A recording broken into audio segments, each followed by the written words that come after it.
Sussexes have signed this new agreement with Netflix. Is it a good deal? Do we believe this deal? Is it more of an art of the spin? Does everyone save face in this deal? I think everyone has saved face. I think this is the ideal outcome for both parties. We've talked about... When Meghan Markle and Prince Harry inked their multi-million-dollar deal with Netflix, the entertainment world buzzed with excitement. Meghan's project, With Love, Meghan, was pitched as an inspiring, heartfelt series that would combine storytelling, empowerment, and personal insight. Netflix bet big, believing her royal status would translate into global viewership. But insiders say trouble began almost immediately. Harry and Meghan in their Netflix business arm for a long time now, because we knew that this 5-year deal was going to expire this year. What was going to be the ideal outcome? Okay, they're not going to sign a deal anything like the one that was signed in 2020. Meghan allegedly demanded total creative control, rejected feedback, and micromanaged every detail, from the script to the editing room.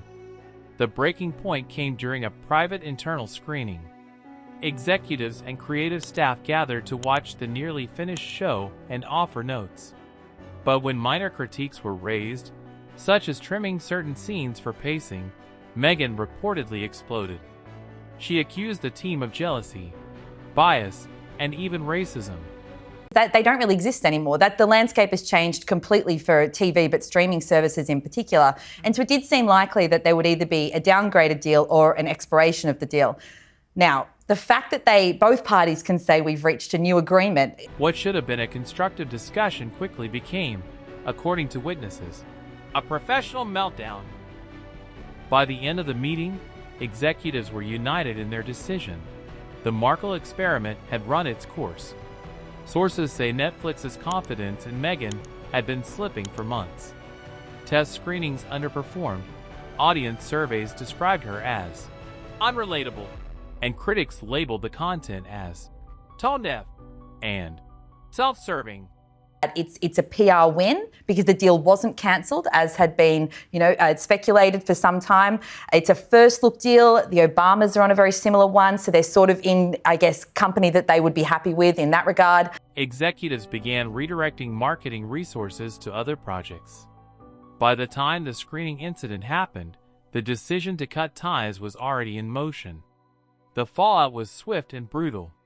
PR agencies that once courted Meghan began to drop her, calling her unmanageable and disconnected from reality. Stylists reported unreasonable demands and last-minute cancellations. Former colleagues from Suits and past charity partners quietly distanced themselves. One celebrity associate told a UK tabloid, "Meghan burns every bridge she crosses. There's always drama." The reality is, this new deal, look, they can't deliver on the money. I think we said it was 70 or 80 million pounds, this other deal. I think that's if they hit all the kind of performance targets. And also, this new deal. Even Oprah Winfrey's team, once her strongest ally, declined to comment or step in. After Netflix, Meghan's team scrambled to pitch new projects to Hulu, Apple TV Plus, and Amazon Prime. All declined. Sources say studios now see her as radioactive.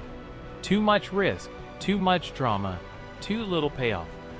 In Hollywood, reputations spread fast, and Meghan's has become synonymous with inflated ego and a refusal to collaborate. If Meghan expected public sympathy, she didn't get it. Social media, once split on her, is now largely united in criticism. Words like entitled, out of touch. I don't think, when we say there's not a penny being committed more, I kid you not. This sort of second season of Meghan with Love. We love Meghan. Yeah, whatever. With Love in a Kitchen, that's not hers. In a place we don't know, with people she also doesn't know. Anyway, they'd already filmed it. And always playing the victim dominate comment sections. Even loyal fans have grown quiet, unable to defend her. Critics say her content focuses too much on grievance narratives and luxury branding, missing the authenticity audiences crave. Insiders paint a picture of constant disruption during production. Meghan reportedly demanded reshoots for trivial reasons, claiming her hair looked too royal or her voice didn't sound authentic enough. She allegedly made last-minute script changes, rejected edits she'd previously approved, and dismissed team suggestions as They filmed the first and second season. This Christmas special, I'm sure they're wrapping it up now. Meet Me at the Lake, which I'm not sure where that's at. That's the the romantic. rights, the rights that they bought It's again. been about we 2 don't years know. since we broke the news that they had signed that deal, Yeah. and now Yeah. they've trailed it and said, "Oh yeah, that's still in production." We'll get uninspired. In one case, she insisted background actors be replaced for not being diverse enough. Far from improving the show, these changes caused delays, inflated costs, and wore down the crew. The Netflix breakup didn't just kill her show, it also derailed her other ventures.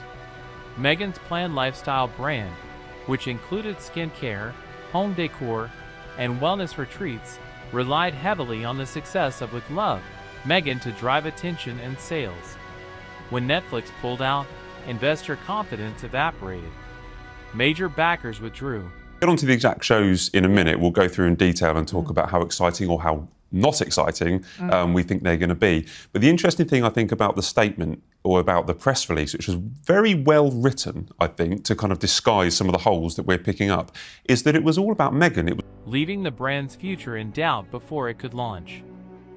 A high-profile Hollywood image consultancy turned down Meghan's request for crisis rebranding, citing irreconcilable differences in approach.